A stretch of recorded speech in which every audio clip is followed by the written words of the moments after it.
Queria convidar você a abrir sua Bíblia em Isaías capítulo 60. Isaías 60, versículo 1.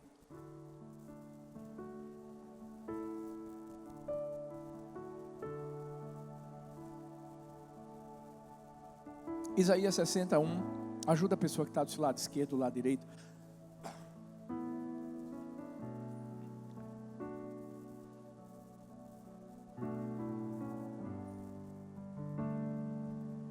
Isaías 60, versículo 1. Se você abriu, diga amor. Glória a Deus. A Bíblia diz assim: dispõe-te. Fala comigo assim: dispõe-te.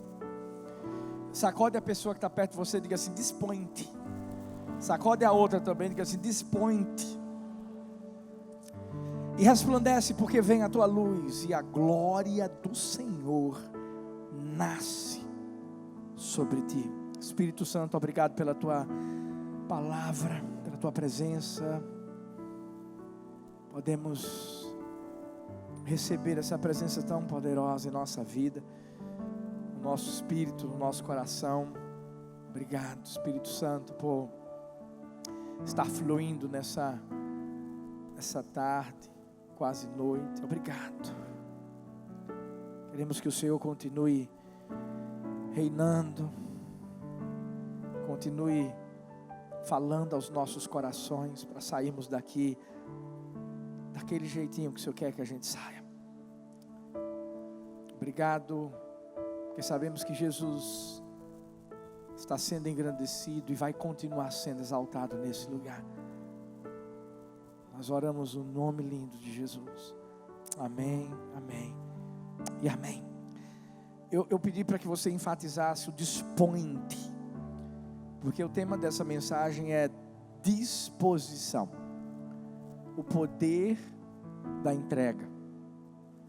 O que significa essa palavrinha disposição? No dicionário ela significa estar pronto para auxiliar, ajudar. De uma forma mais clara, uma pessoa disposta é uma pessoa que não consegue ficar parada na vida.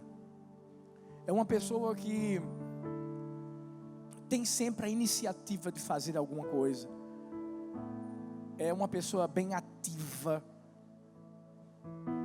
Para você entender melhor, é uma pessoa que não é preguiçosa.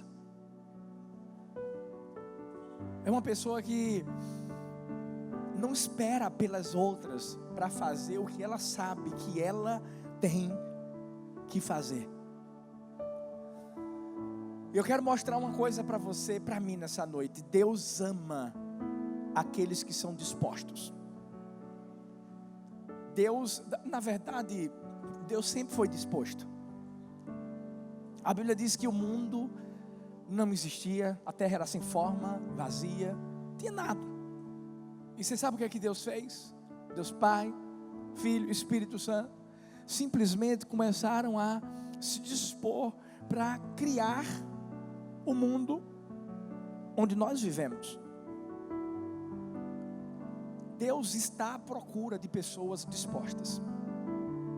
Escuta isso. Deus está à procura de pessoas dispostas.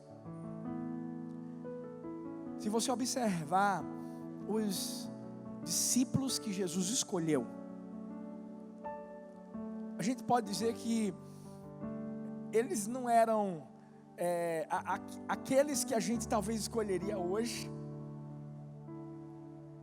Mas se tem uma característica que Jesus quis encontrar neles, era a característica da disposição. Por exemplo, Pedro, que foi o principal líder da igreja, por que ele foi colocado como principal líder? Você já parou para pensar? Você lembra que quando Jesus quis falar com uma grande multidão, ele pegou justamente emprestado o barquinho de Pedro? Jesus falou para Pedro que queria usar o barco dele. O que foi que ele fez? Pedro se dispôs a pegar o barco, botar Jesus dentro e a remar. Ou seja, você vai perceber que houve disposição no coração de Pedro naquele momento. Pedro era o cara que não ficava parado. Ele falava umas coisas assim um pouco, mas quando Jesus pergunta, e o que é que o povo pensa de mim, o que é que eles dizem que eu sou? Enquanto todos ficaram calados, Pedrão levanta a mão e diz assim: tu és o Cristo, o Filho do Deus vivo. Se a gente for ver num tipo de ranking dos discípulos, você vai perceber que, principalmente aqueles que ficavam mais com Jesus, quem eram? Pedro, Tiago e João. Engraçado, eles sempre andavam juntos, mas isso não era de agora não, antes. Vê que coisa interessante. Todos eram pescadores. Eles eram ativos. Se tem uma coisa que Deus está procurando na minha vida e na sua vida, é isso: disposição. Vamos falar de Paulo, que mesmo não estando ali no meio dos 12 inicialmente, mas ele não deixou de ser um apóstolo. Gente, por que você acha que Jesus pegou Paulo? Porque o caba era disposto, mesmo que era disposto para fazer a coisa errada, porque era disposto para matar os crentes. Jesus olhou para esse homem e disse assim: meu Deus, imagina eu transformar a vida de Paulo e fazer com que ele canalize essa disposição para o bem, para levar o evangelho. Vou pegar esse caba. E só tinha uma forma de Jesus pegar porque só tem uma forma de pegar alguém que é disposto, principalmente se estiver fazendo a coisa ruim, é cegando. Porque pense, imagine, gente, fala a verdade, quem é elétrico, pastora Thalita é elétrica, você sabe como é, né? Não para, tá, se ela tivesse aqui assistindo o jogo, ela ia estar assim, stories, você sabe, né? Mas Jesus permitiu que Paulo ficasse cego, porque ali ele tinha que parar para Paulo analisar as besteiras que ele estava fazendo, para depois a visão abrir, e aí ele sim ser disposto para fazer a coisa certa.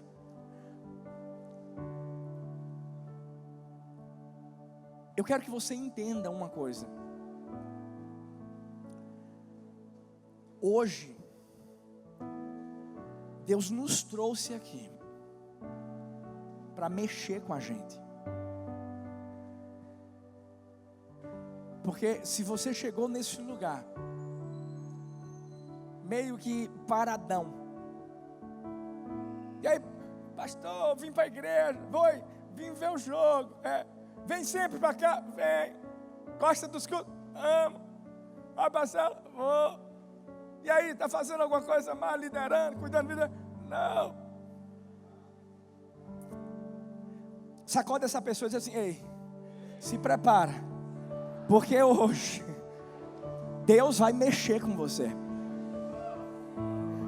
Cutuca a outra pessoa e diga assim: ei, se prepara, porque hoje Deus vai mexer com você. Da mesma forma que Deus mexeu com Pedro, com Tiago, com João, com os outros discípulos, com Paulo, Deus vai mexer com você. Mas pastor, e se eu não quero? Eu sei que você quer. Você sabe por quê? Porque você está aqui.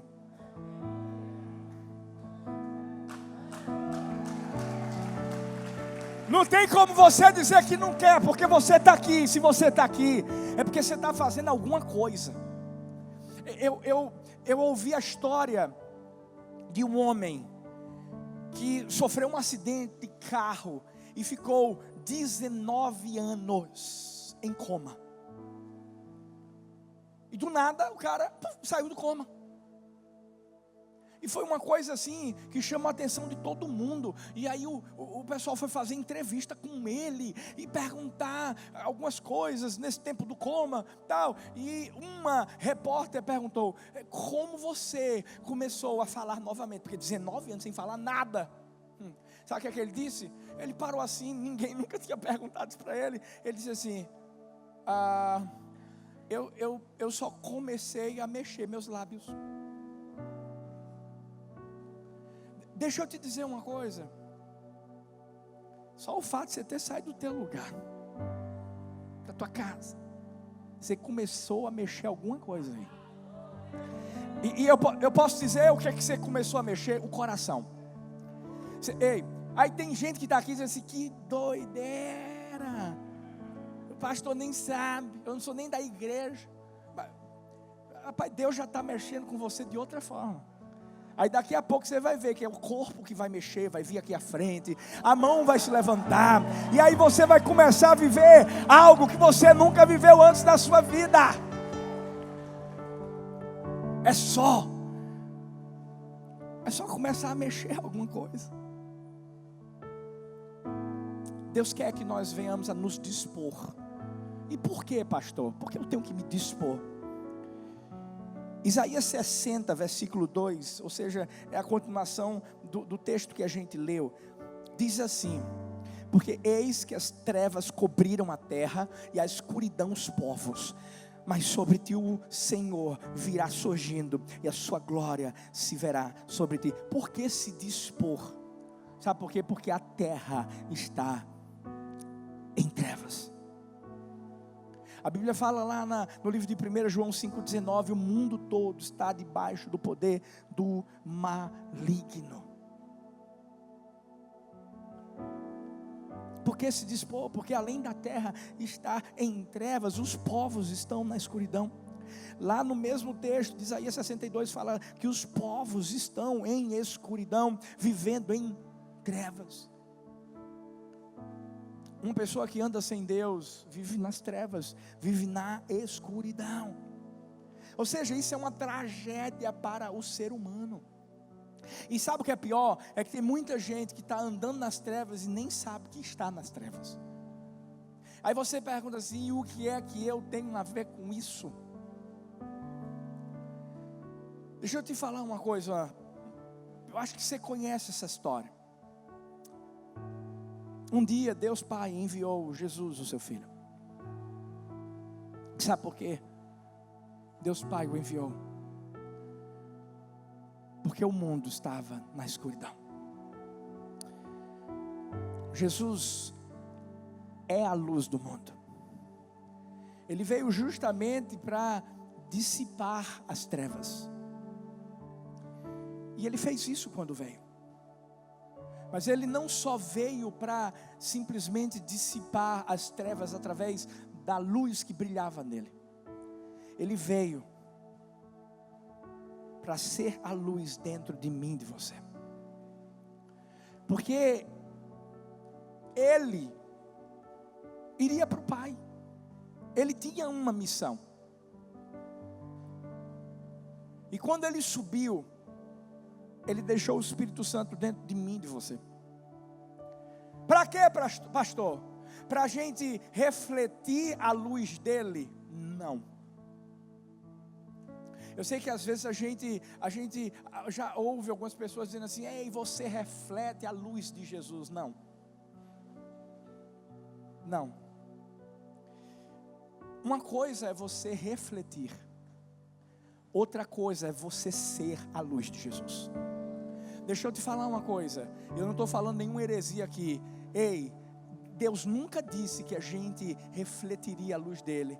Deus disse que nós seríamos a luz dele nesse mundo. Ei, a Bíblia diz que eu e você somos a luz do mundo. Por quê? Como, pastor? Sabe por quê? Porque hoje eu não vivo mais. Você não vive mais, filha. Ei, ninguém aqui vive mais. Quem vive é Jesus em nós. E quando a gente se dispõe, quando a gente chega num lugar que está escuro, ei, a luz que está em mim e você, que é Jesus, brilha tudo.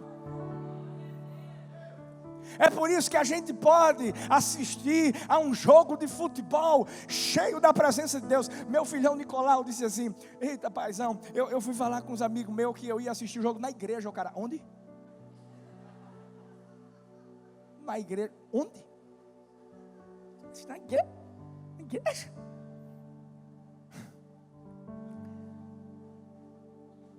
Você tem que entender uma coisa. Existem pessoas necessitadas de luz dentro da sua casa. Existem pessoas necessitadas de luz no seu trabalho. Existem pessoas necessitadas de luz na sua rua, na sua vizinhança. Existem pessoas necessitadas de luz quando sentam ao seu lado em um ônibus ou quando você está caminhando. Existem pessoas necessitadas de luz e Jesus não vai descer. Você sabe por quê? Porque Jesus já está aqui em mim, em você. E a gente tem que entender que, é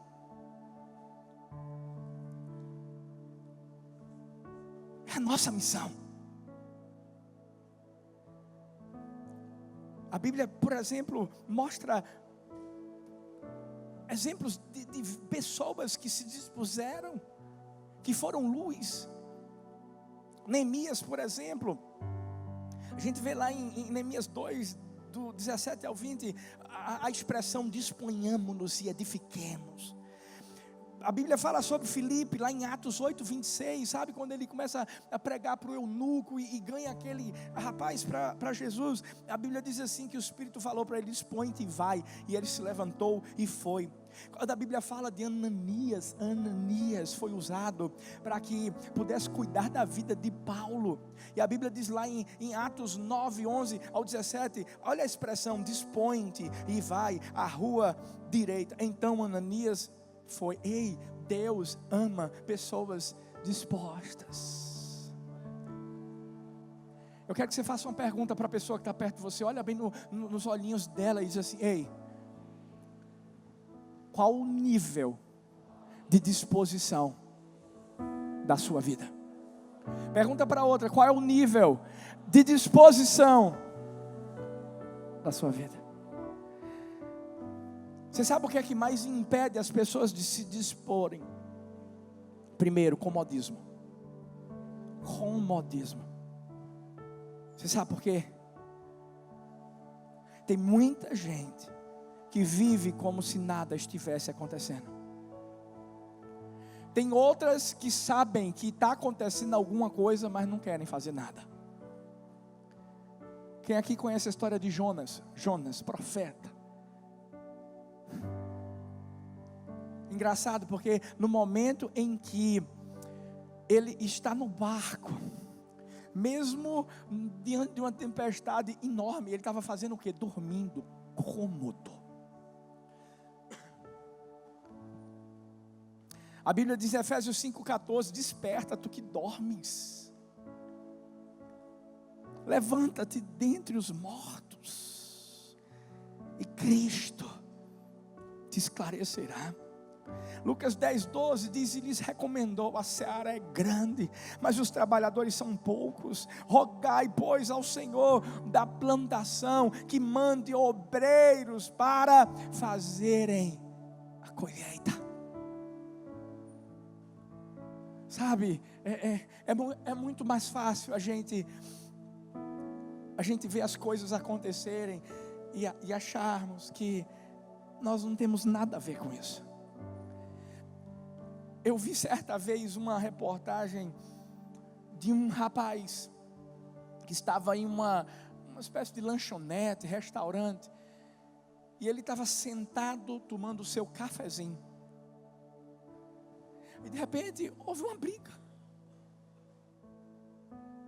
Mas o mais interessante é que o cara, ele estava assim, um pouco próximo, e ele estava lá tomando um café. Ele viu a briga, continuou tomando um cafezinho. De repente um cara pega uma arma. Você sabe o que esse cara fez? Que estava tomando um cafezinho? Ele estava sentado, ele levantou com um café na mão assim. E o pau quebrando lá, e ele. Daqui a pouco um tiro, pá! Ele.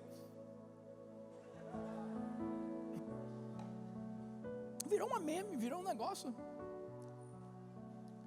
Você sabe o que é que acontece? Quando a gente se acomoda, o mundo está aí se acabando. E a gente acha que não tem nada a ver. E a gente se esquece, sabe de quê? Que nós somos a luz do mundo, nós somos o sal do mundo. E quem tem que fazer a diferença? Ei, não são os políticos, não. Por mais que a gente fale de político, mas deixa eu te dizer, eles não. É a igreja.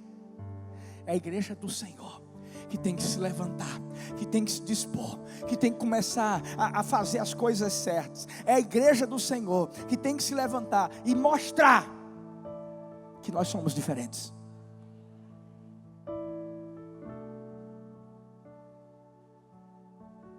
É a gente.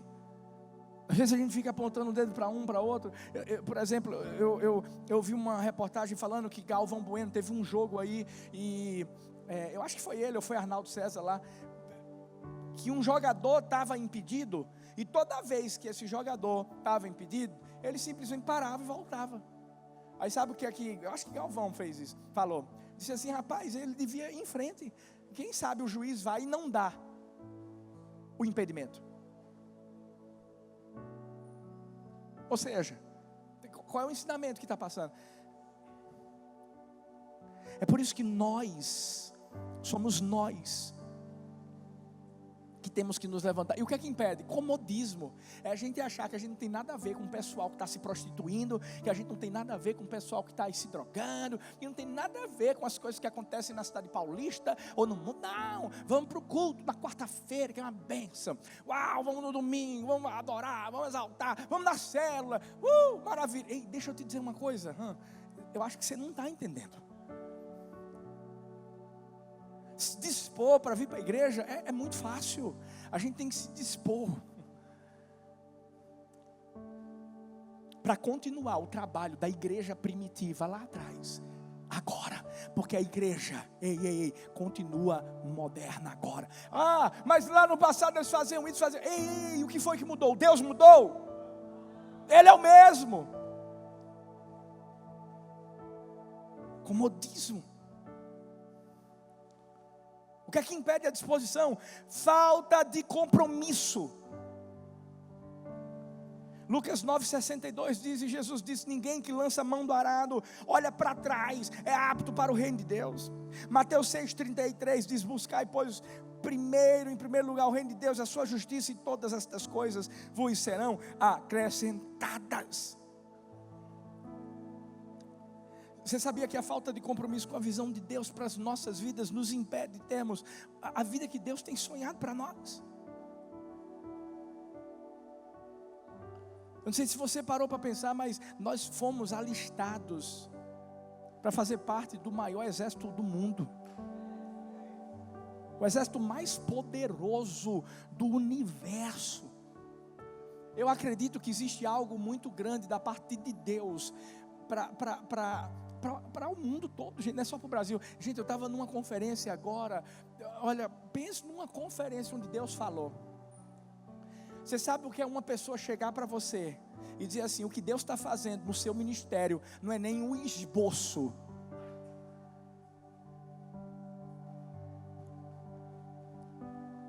Uma pessoa que nem me conhecia, que estava nos Estados Unidos, que viu minha foto no Instagram e disse assim, quem é esse aí? Eu quero falar com ele. Gente, o que a gente está vivendo aqui. Agora deixa eu te dizer, a gente só vai viver isso se a gente se dispor, se a gente se comprometer.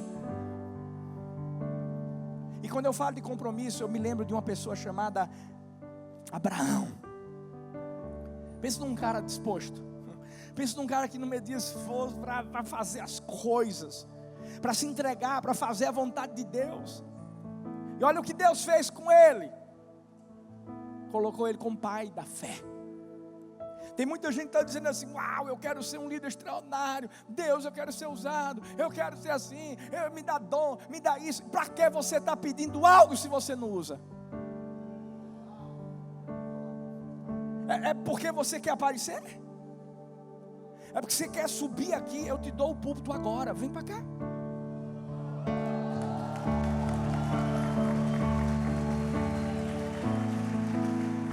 Gente, existe algo muito maior do que você subir um púlpito, do que você, sabe, ser conhecido. Ei!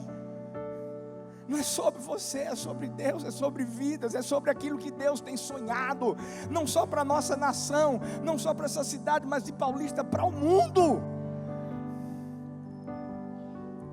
Quando eu observo a vida de Abraão, Existem 4 lições que eu quero passar para você, porque eu passei primeiro para mim. Você não tem ideia do quanto Deus falou comigo nessa mensagem. Primeiro, quando eu falo de disposição, eu falo de entrega. Porque quem se dispõe, se entrega.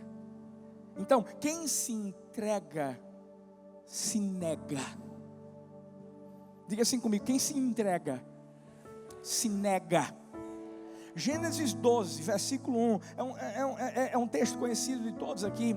A Bíblia diz assim: certo dia o Senhor Deus disse a Abraão: saia da sua terra, do meio dos seus parentes, da casa do seu pai, e vá para uma terra que eu lhe mostrarei. Se você observar essa história, a vida de Abraão, quando Deus pediu para ele sair da terra, do meio dos parentes, da casa do pai, não é porque as coisas estavam ruins, não, gente. É porque Abraão não tinha nada na vida. Não, ele já tinha uma vida muito equilibrada. Ele já tinha uma vida boa. Tinha uma família. Ele tinha bens. Mas Deus simplesmente disse: ei, eu quero que você saia. Sabe quando você tem alguma coisa que você gosta muito, e Deus diz assim para você: ei, eu quero que você dê.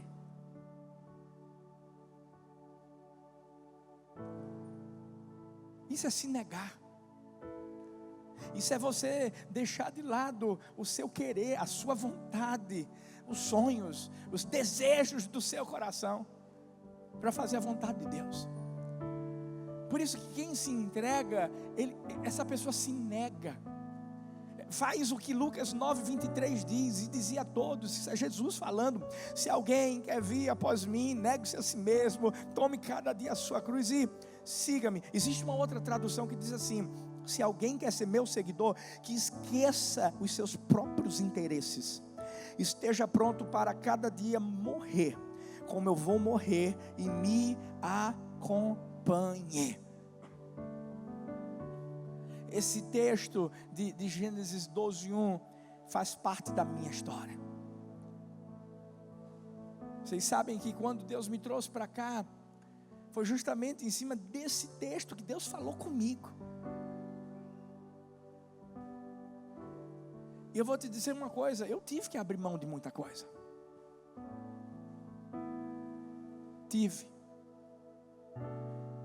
Eu tive que abrir mão da minha família. Eu não sei se você já parou para pensar nisso. Eu vivi com a minha família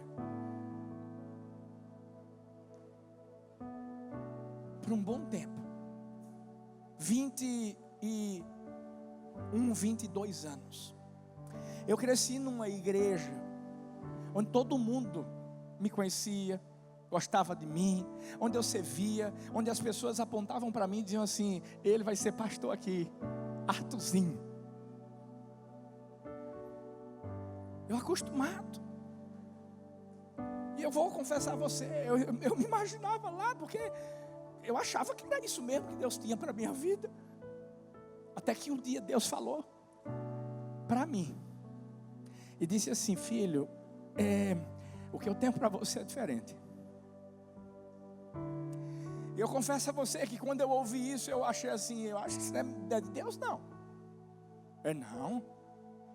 Porque as pessoas já falam isso para mim, que eu vou ser pastor aqui, né? Meu pai já me puxava para perto dele, meu pai me treinava, e aí eu, o que será? Por isso que eu não falei nada para ninguém, gente, ninguém. E de repente, 2 meses depois, Deus disse assim, usando meu pai, você vai para Paulista, você vai para Maranguapium. Ele nem disse Paulista, falou Maranguapium. E ali no meu coração eu pensava assim, poxa, eu tenho tanta gente que eu conheço aqui, meus amigos, eu cresci com todo mundo, eu louvo, eu tenho meu pai, eu tenho minha mãe, eu tenho meus irmãos, e Deus disse assim, você vai ter que abrir mão.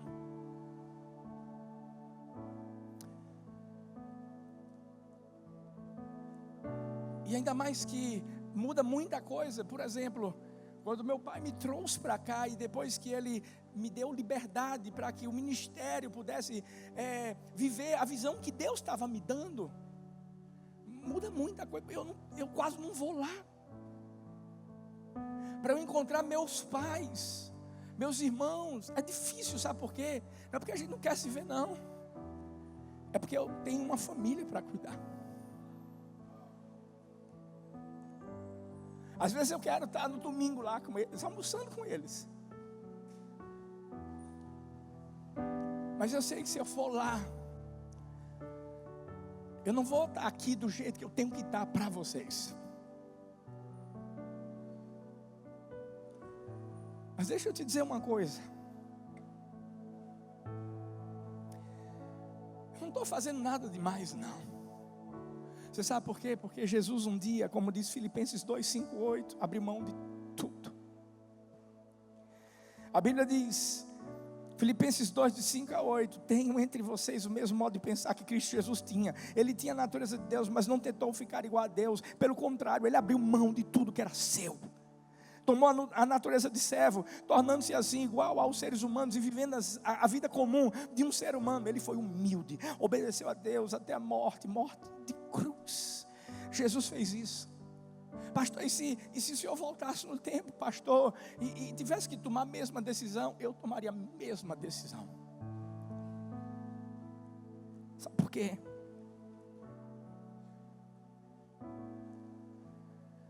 Se eu não tivesse aberto mão do que eu precisei abrir mão, Deus não estaria me pegando como uma luva que Ele coloca a mão dele para fazer o que Ele está fazendo aqui nessa cidade. Sabe, eu conto isso com muito temor, e Deus sabe, e humildade no meu coração. Mas gente, eu fico surpreso com aquilo que Deus tem feito aqui nessa igreja. Eu fui para uma conferência onde, meu Deus, pessoas que são referência no Brasil, pessoas que são referência no mundo, e de repente eu estar sentado lá, e a pessoa está pregando e dizer assim, olha, Deus tem feito algo grande na igreja do amor, na cidade de Paulista, através do pastor Arthur, através da pastora Thalita, e alguém está do meu lado que eu nem conheço, e essa pessoa que está lá no interior de São Paulo diz assim, vocês estão sendo uma inspiração para mim.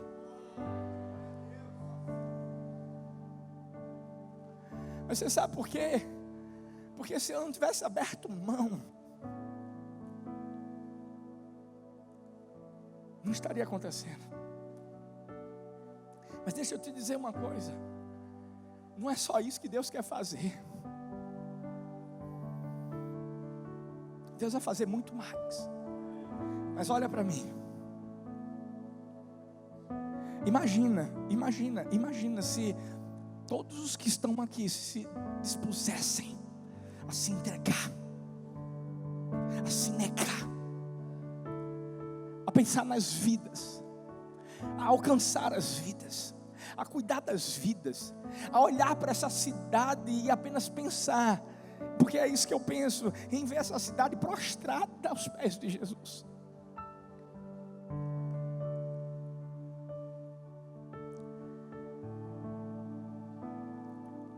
Talvez Deus ainda não te usou.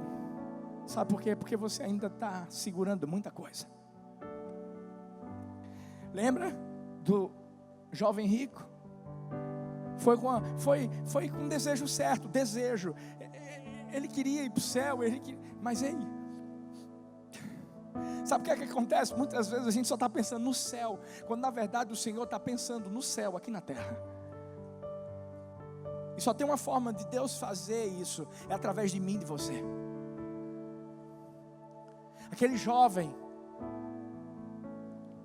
não quis abrir mão das suas riquezas, do seu dinheiro. Me perdoa, gente, mas deixa eu falar uma coisa. Tem gente que não quer abrir uma célula. Tem gente que não quer ser anfitrião, porque acha que vai sujar sua casa, porque acha que o povo vai comer sua comida.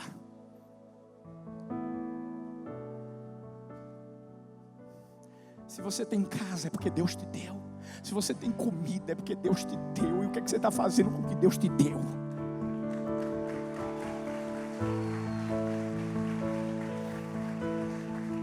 Aí quando vem uma luta, quando vem uma batalha, quando vem uma guerra, quando vem uma prova, corre para Deus. Até que ponto você tem negado a si mesmo? Você já se entregou? Você já se deu? Em segundo lugar, quem se entrega não teme. Gênesis 12, a última parte diz assim: vá para uma terra que eu lhe mostrarei. Fala a verdade, quem é que quer ir para um lugar que nem conhece? Eu lembro quando o pai chegou e fez assim: meu filho, você vai para Maranguapium. Maranguapium. Eu não sabia onde era, eu não conhecia. Sério, não conhecia.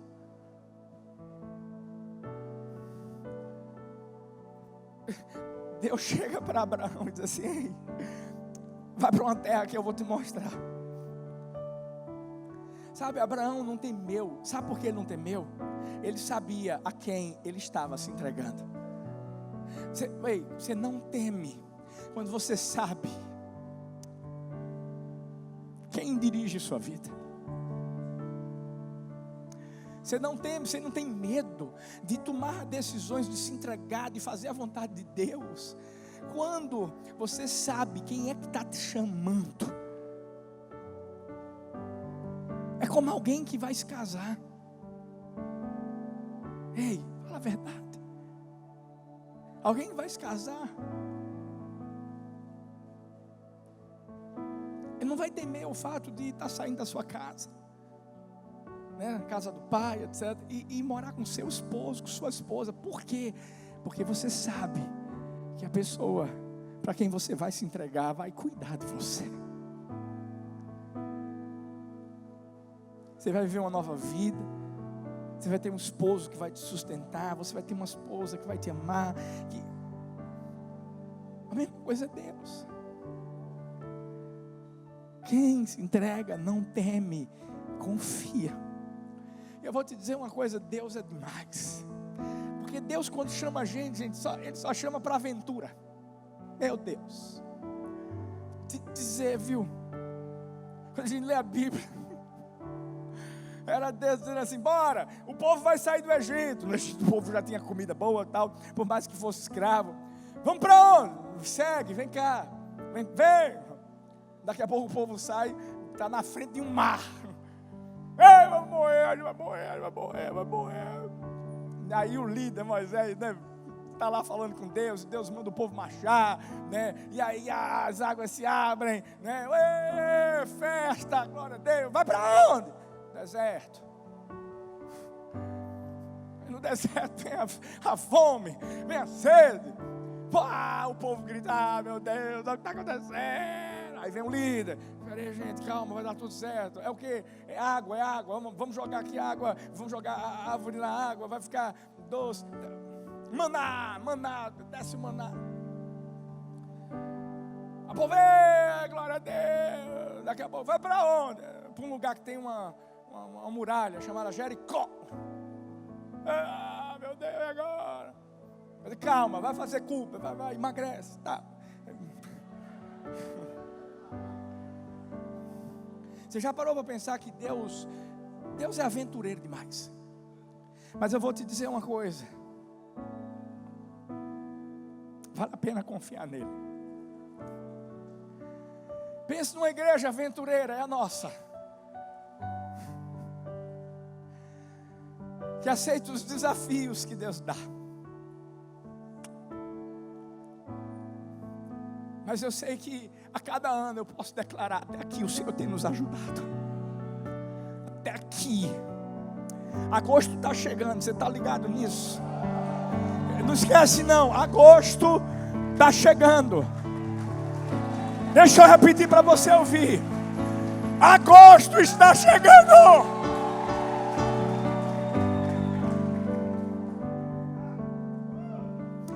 Eu vi a história, talvez você já tenha ouvido, de um malabarista que decidiu cruzar um grande precipício. A cidade toda foi para lá para vê-lo cruzando aquele precipício. E na hora ele chegou e disse assim: vocês acreditam que eu sou capaz de ir daqui para o outro lado? E todo mundo: acredito. Vocês querem que eu vá? Queremos. E de repente ele disse: então vamos fazer uma coisa. Eu vou. Mas eu vou levar um de vocês. Vocês acreditam que eu sou capaz de ir daqui até lá com alguém comigo, irmão?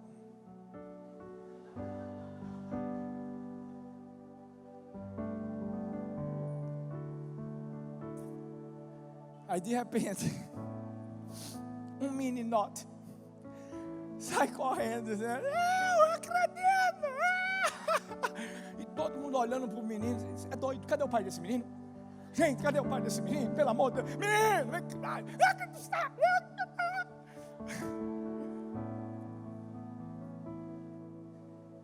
E daqui a pouco esse menino se joga nos braços do malabarista. E o menino diz: eu acredito, painho. Bora, painho, eu vou com o senhor. Quem sabe o pai que tem não teme. Quem sabe o pai que tem não teme. Confia sempre. Até que ponto você confia em Deus? Gente, por isso que Abraão ele ouviu Deus dizer assim: sai e vai para um lugar que eu vou mostrar. Não vou mostrar agora não. Gente, Deus faz umas surpresas, né? Esses dias, né, eu estava viajando, eu disse que ia trazer uma surpresinha para Laura e Sara. Liguei lá para casa: minhas filhas, estou com saudade, como é que vocês estão? E ela: papai, papai vai levar surpresinha. Papai vai levar surpresinha. Aí eu acho que eu fico com mais vontade de contar o que é a surpresinha do que elas de ouvir. E aí eu disse, aí eu falei com Laura: Laurinha, tu sabe qual é a surpresinha? Aí ela fez assim: papai, claro que eu não sei. Se é surpresa, né?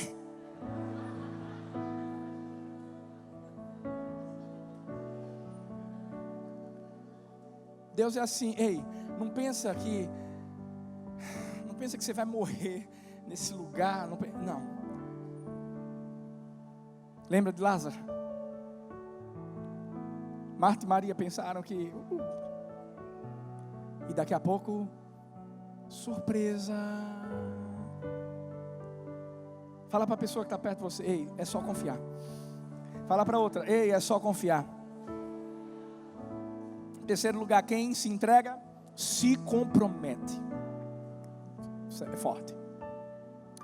Gênesis 12:4 diz: Abrão tinha 75 anos quando partiu de Harã, como o Senhor havia ordenado, e Ló foi com ele. Abraão obedeceu aquilo que Deus pediu, e ele simplesmente foi para essa terra que ele ia descobrir que terra era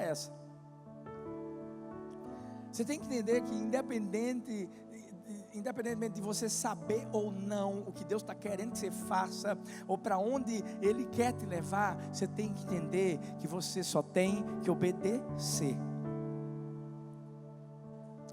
Independente das circunstâncias que você possa enfrentar. Quando Deus me trouxe para cá com Thalita, eu só fiz obedecer.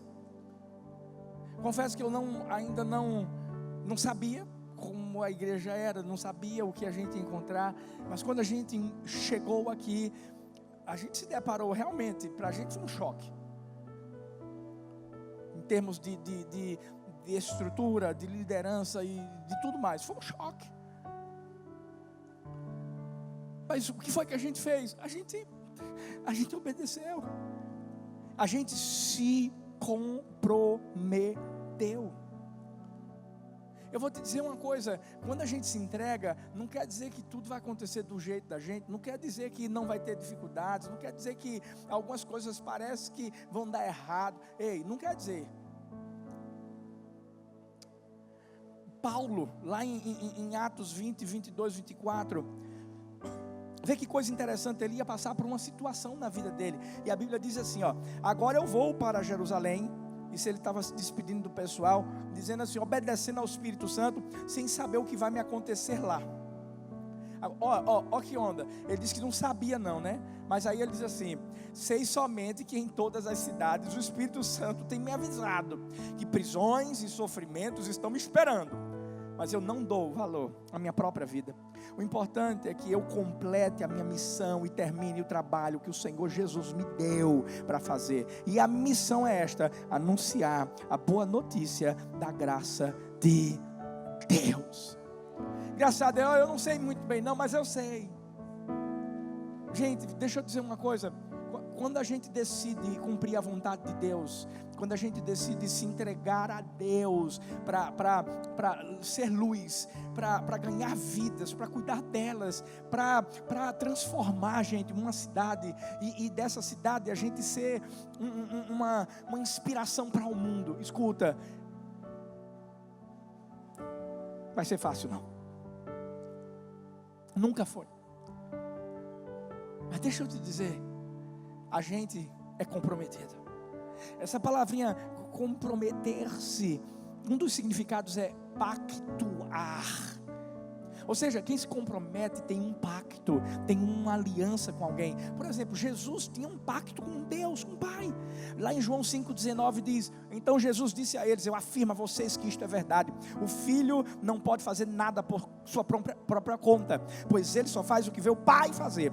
Tudo o que o Pai faz, o Filho também faz. Você entendeu? Era um pacto. Ei, nós também temos um pacto com Jesus. Por isso que temos o Espírito Santo. O Espírito Santo é aquele que faz com que esse pacto se torne realidade. Ei, nós temos um pacto. E o pacto que nós temos com Jesus é estar sempre com Ele, ficar firme nele e ser aquilo que Ele quer que a gente seja. Por isso que Romanos 8, 35, 39 diz assim, então, quem pode nos separar do amor de Cristo? Serão os sofrimentos, as dificuldades, a perseguição, a fome, a pobreza, o perigo, a morte. Como dizem as Escrituras Sagradas, por causa de ti, estamos em perigo de morte o dia inteiro. Somos tratados como ovelhas que vão para o matadouro. Mas em todas essas situações, temos a vitória completa por meio daquele que nos amou. Pois eu tenho a certeza de que nada pode nos separar do amor de Deus, nem a morte, nem a vida, nem os anjos, nem outras autoridades ou poderes celestiais, nem o presente, nem o futuro, nem o mundo lá de cima, nem o mundo lá de baixo. Em todo o universo não há nada que possa nos separar do amor de Deus, que é nosso por meio de Cristo Jesus, o nosso Senhor. Aí deixa eu te dizer uma coisa, aí sabe o que é que acontece? Vem a primeira lutinha, vem uma guerrinha ali, vem um teste ali, vem uma prova ali, aí a pessoa, não quero mais Deus, não quero mais Deus, não quero mais Deus, não quero mais Deus. Meu Deus, um cachorro muitas vezes é mais fiel do que um ser humano. Meu Deus do céu. Eu vi a história de um cachorro, inclusive tem um filme sobre ele, Raj. Um cachorrinho japonês. que foi encontrado por um professor universitário. Encontrado lá na rodoviária, onde ele pegava o trem todo dia para trabalhar. Viu esse cachorrinho. Não sei se você já assistiu esse filme com o Richard Gere. Muita gente disse que eu pareço com ele, eu não sei. Mas continuando. Ele começou a cuidar do cachorro, né? Inicialmente a esposa não gostava, tal, mas ele cuidou, foi cuidando, e aquele cachorro começou a crescer. E ele ficou tão comprometido com o seu dono que quando o professor ia dar aula, chegava uma hora que ele voltava, o Rashi, ele estava lá, esperando o dono chegar. Engraçado, porque se você assistir o filme, né, o Richard Gere vai chegar e vai perguntar para alguém: oh, gente, ele chegou faz muito tempo? Passou o dia? Não, ele chegou agora. O cachorro já sabia a hora. E teve um dia em que esse professor, ele teve um AVC, morreu. Nesse dia o cachorrinho Racho estava lá esperando, e o professor não voltou. Aí a gente pensa assim: ah, então ele foi embora e nunca mais voltou. Eu não quis nem saber. Não. É o seguinte: se a gente passar esse filme aqui, todo mundo chora. Esse cachorro continuou voltando, gente. Sabe por quê? Porque esse cachorro era comprometido com o dono dele.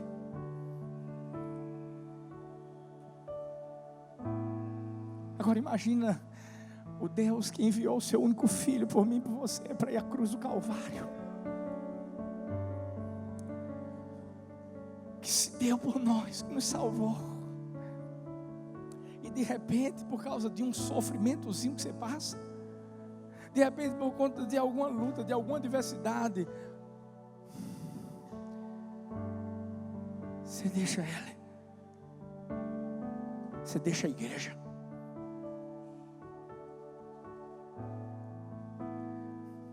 Você sabe o que é que aconteceu com esse cachorro?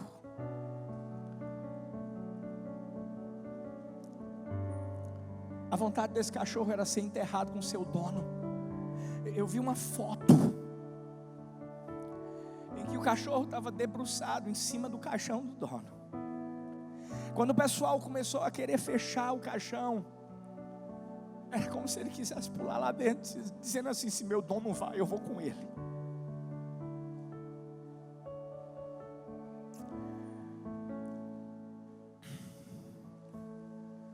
Meu Deus, um cachorro é capaz de fazer tudo isso por um ser humano e a gente, pelo Deus que nos criou.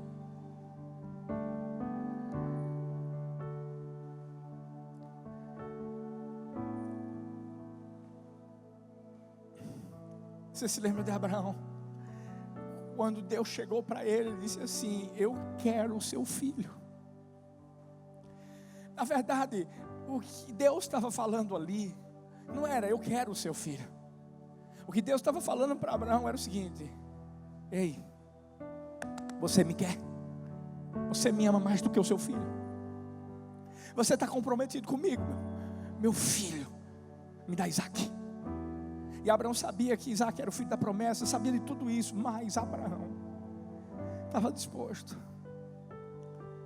a se comprometer com Deus, porque ele sabia que se Isaac estava lá, porque Deus deu Isaac para ele. Até que ponto você tem se comprometido? A gente vai começar na igreja do amor algo que a gente chama, e algumas pessoas já estão fazendo, casas de paz. Hoje nós temos feito com pessoas que vão liderar célula, mas a gente vai espalhar isso para a igreja toda. Igreja toda. Ainda que você não seja um líder de célula ainda, mas a gente vai pedir para você abrir sua casa por 7 semanas. 7. Não é nem a sua casa, é a casa de alguém que precisa de Jesus. 7 semanas. Você vai encontrar um amigo que está precisando de Jesus e dizer assim: olha, eu posso por 7 semanas vir aqui para tua casa, a gente vai fazer alguns momentos de comunhão.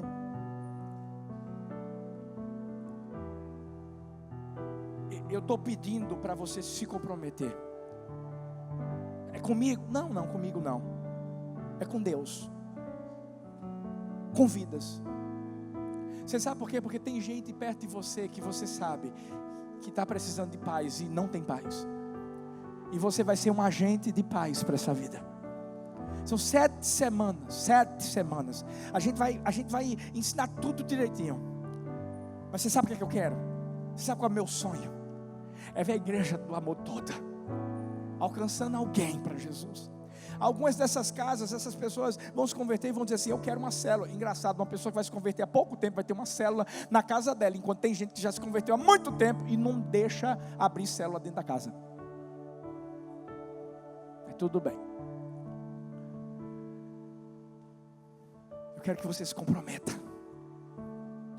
Eu quero que você entenda que você está aqui, para viver a única vida que você tem. Copa do Mundo é top, é bom, 4 em 4 anos, maravilha. Se o Brasil for campeão, melhor ainda, uau. Mas vou te dizer uma coisa, não vai mudar a vida de ninguém. Agora, o que a gente fizer para Deus, na casa dessa pessoa, quando levar essa pessoa para Jesus, isso vai mudar a vida dela e a vida de milhares de pessoas que vão ser alcançadas. Isso muda. Isso muda. Em último lugar, quem se entrega tem recompensa. Por que deixou por último, pastor? Porque a gente muitas vezes pensa na recompensa primeiro. Por último. Gênesis 12, 2, 3 diz: os seus descendentes vão formar uma grande nação. Eu o abençoarei, seu nome será famoso, você será uma bênção para os outros. Abençoarei os que o abençoarem, amaldiçoarei os que o amaldiçoarem. Por meio de você, eu abençoarei todos os povos do mundo. Quando a gente vê as cartas das igrejas do Apocalipse, você vai ver que sempre vai ter uma recompensa para o quê? Para obediência. Lá em Apocalipse 2,7 diz: portanto, se vocês têm ouvidos para ouvir, então ouçam o que o Espírito de Deus diz às igrejas. Aos que conseguirem a vitória, eu darei o direito de comerem da fruta da árvore da vida que cresce no jardim de Deus. Apocalipse 2,11, da mesma forma, aqueles que conseguirem a vitória não sofrerão o castigo da segunda morte. Apocalipse 2,17 fala: aos que conseguirem a vitória, eu darei do maná escondido, e a cada um deles darei uma pedra branca, no qual está escrito um novo nome que ninguém conhece, a não ser quem o recebe. Ou seja, quem se entrega, sempre vai ser recompensado. Abraão saiu da terra dele, Abraão quase que matou o filho dele, Abraão foi recompensado, conhecido como pai da fé. E nós que estamos aqui somos descendentes de Abraão. Deixa eu te dizer uma coisa. Você lembra da história que eu estava dizendo, de eu ter saído, ter deixado tudo, ter vindo para cá, um lugar que eu não conhecia, tal. Deixa eu te dizer uma coisa. Eu tenho sido tão recompensado, tão recompensado. E quando eu falo de recompensas, eu falo muito, está muito acima de qualquer coisa financeira ou material. Deixa eu dizer uma coisa. A maior recompensa que a gente tem na vida, quando a gente se entrega, quando a gente cumpre o chamado de Deus, é quando a gente olha para o rostinho de vocês. E eu quero que você agora imagine, você que cuida de vidas, você que lidera a sua célula, você que discipula, você que é um anfitrião, eu quero que você imagine as pessoas que estão dentro da sua casa, as pessoas que você está ali sendo uma referência para elas. Ei, você sabe quem elas eram, não sabe? E vocês sabem quem elas são agora, não sabem? Essa é a maior recompensa. Eu fico imaginando Jesus olhando para Paulo e dizendo assim: meu irmão, tu desse trabalho demais, meu irmão. Tu estava matando o meu povo. Mas olha quem você é agora. Meu apóstolo, meu filho. Mateus 19, 29 diz: e todos os que por minha causa deixarem casas, irmãos, irmãs, pai, mãe, filhos ou terras, receberão 100 vezes mais, também a vida eterna.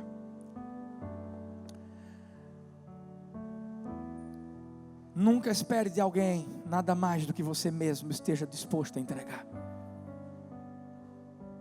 O que é que você está disposto a entregar? Até que ponto você está disposto a se entregar? Quero que você veja um vídeo bem rápido. Depois a gente vai encerrar.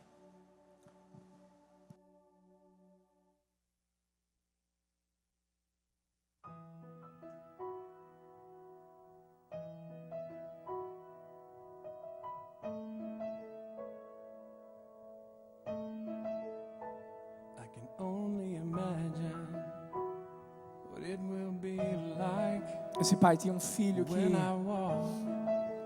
não podia andar, e o sonho dele era justamente correr com seu pai um triatlo. Seu pai precisou se entregar, se dispor, treinar. Ele se negou, se sacrificou, se comprometeu em ver o sonho do seu filho se tornando realidade.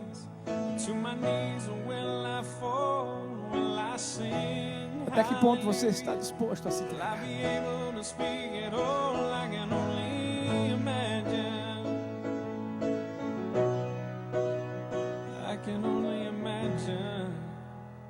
As pessoas estão esperando você se entregar para começar a viver algo que nunca viveram na sua vida, para saírem da escuridão, para encontrarem a verdadeira esperança. E o que você tem feito? Você está parado, acomodado.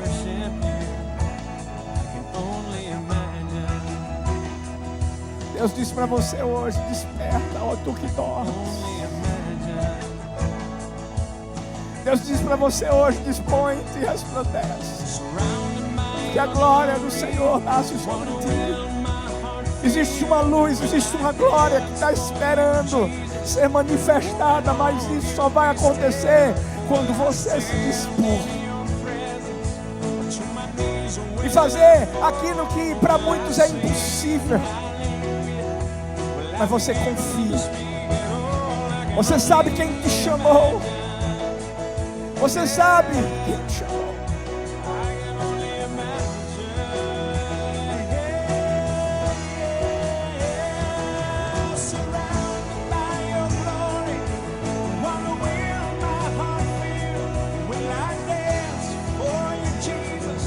Existe algo grande que Deus quer continuar fazendo através da sua vida.